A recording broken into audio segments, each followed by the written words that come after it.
So forgive me this morning. You are going to have to listen to me a little bit nasally and maybe a few coughs along the way. I am still getting over my sinus infection that I started right after Christmas, my final Christmas gift to myself.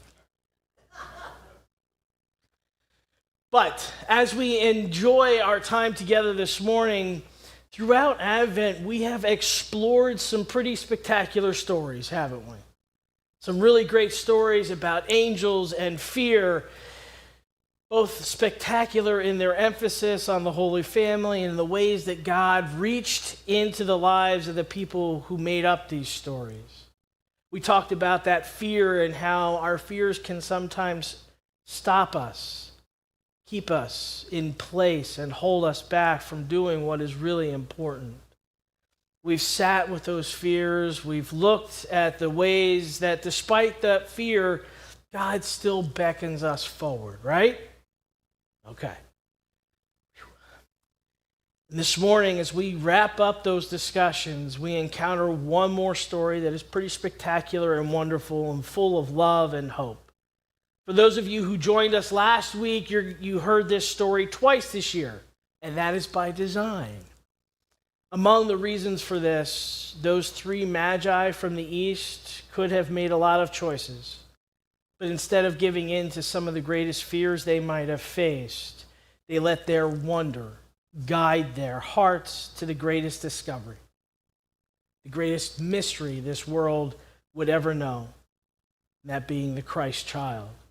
So as we begin this story for this morning, I want to start with a poem that was likely written sometime during the 13th century, which means 1200s. Okay?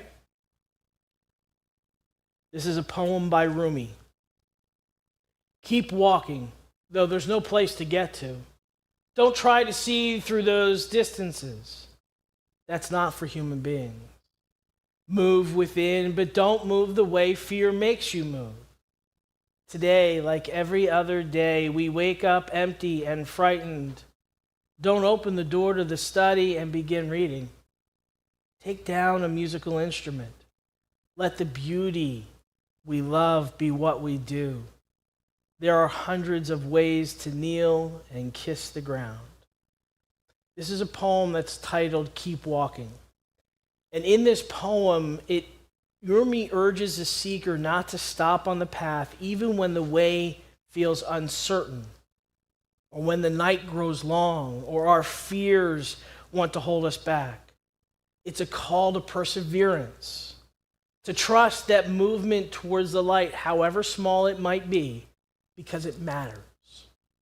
When we place this alongside the story for today, the poem becomes surprisingly contemporary. So I want to spend some time ruminating. See what I did there? On this passage this morning. All right, so it was a bad joke, all right? I tried. When we think of this story, though, what do you think of most often? What is it that you think of when you hear the story of the Magi?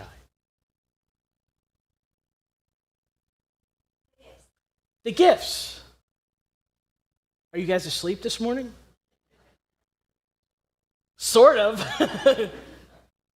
I think one of the things that most of us think of is those three kings, right? That song that we just sang a few moments ago, we think about the kings.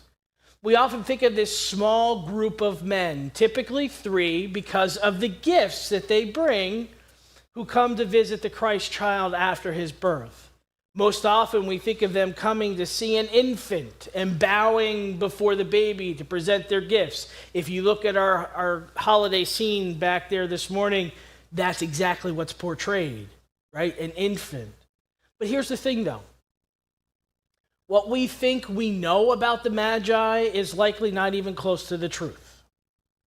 Over the last 15 or so years, I have read more and more scholars talking about the timing, the size of the group who come to see the child, the age of the child at the time they visit. And while these are all really important things to understand and aspects of the story, I'm not totally convinced at this point in my life that we are concerned about the most important piece in this story. So for our purposes this morning, just know that what we know now is that it is likely a large band of men and women who have traveled from somewhere in the Middle East to Bethlehem. They have traveled across vast deserts and oases of the Middle East and have come to see the child. Notice I haven't said a whole lot about an infant, right? I'm talking about a child here, because we actually believe at this point that Jesus may be almost a year old or maybe even older. This group of travelers arrives to meet Christ as the King of the Jews when he was a toddler. And historically speaking, their arrival likely occurs sometime just before Herod dies. And I love this painting by Sandro Botticelli because it might be as close to what we now believe is the truth without actually being there ourselves. And I know it's difficult to see, I apologize. It's just really light paint. But this is a picture of a toddler sitting on Mary's lap underneath a portico of some sort with a large group of people surrounding them, both men and women, not just 3 men carrying a treasure chest. Having said that, you might be thinking, okay, if that's not what is most important, what truly is important? Okay, there's at least one of you. I'm glad at least one of you is wondering that. But there is a lot contained in this story, and it's hard to unpack it all, but because of that, we don't have time to discover all of it, or even to explore more than just 1 or 2 verses this morning, which is why some of you have heard it twice.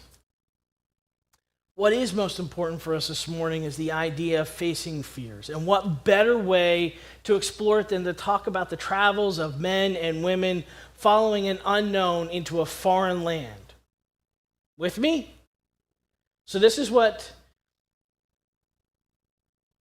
is said in the passage. In the time of King Herod, after Jesus was born, wise men from the east came to Jerusalem asking, "Where is the child who has been born the King of the Jews?" The first thing that has always caught my eye in the story is this idea that the first people who come to worship Christ as that newborn king are wise men from the east. These are what we believe to be the very intelligent men and women who for some reason have discovered something new in the night sky. This is something that was unexpected. They did not anticipate it. They are not Jews, nor are they prophets. These are not people who should have known about the birth. Now, don't get me wrong, they likely have read all the texts that they could on the prophecies of Jesus, but they were likely not expecting it to occur during their lifetime. They are Gentiles. They are men and women who likely have no great influence, despite popular culture telling us they are kings. They come from the east. How far they travel, we do not know. What we do know is that their travel to Jerusalem would not have been safe. They would have crossed vast areas of land and desert with no water, no shelter, and not much in the way of protection. They would have been traveling as a group to provide safety, and some of them likely fell by the wayside in their travel. It was not an easy task. We know that they discovered something new in the night sky that attracted them to begin this journey.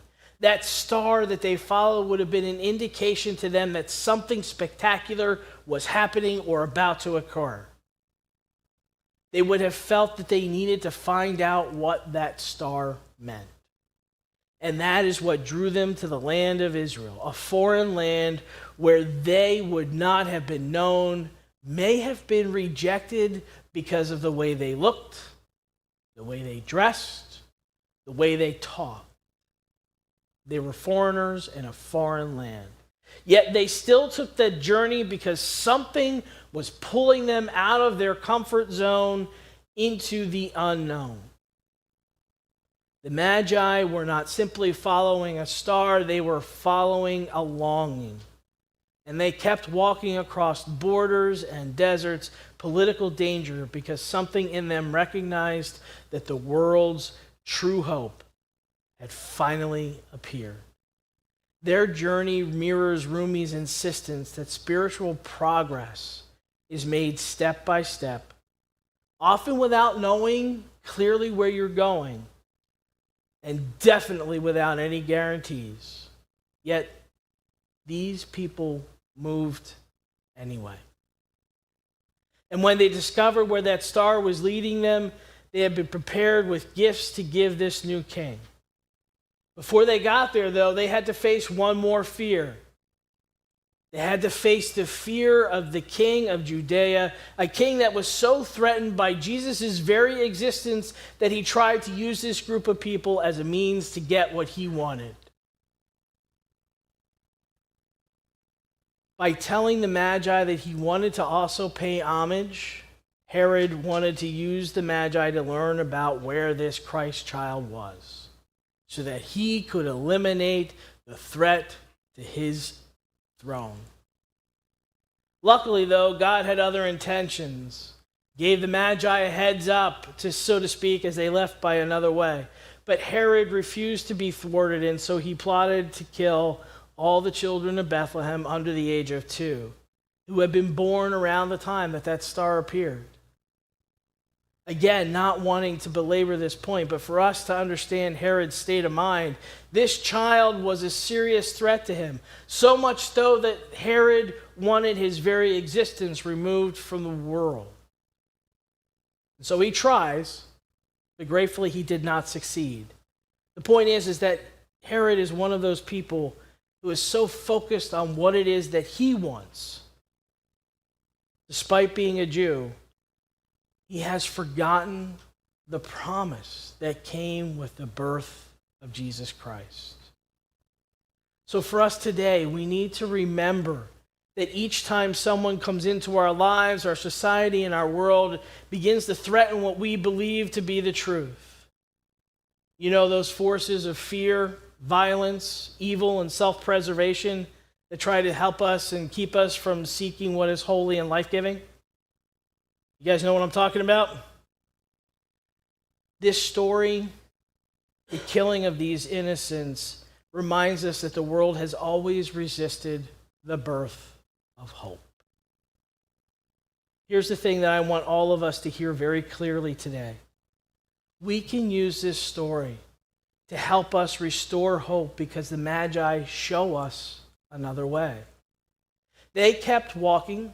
They kept traveling despite what tried to stand in their way. They refused to return to Herod. They chose a different road, a different path, a life-giving path. This story and Rumi's poem become a whisper to us today. Don't stop. Don't turn back. Keep walking toward the light that you have been given. Even when the path is dim, even when the world is harsh and people stand up against you, even when you must take another way home, just keep moving forward. Like the Magi, we walk today not because the journey is easy, but because the one that we seek is worth every step we take towards it. And the love and hope he gives is what will keep us moving forward. Amen.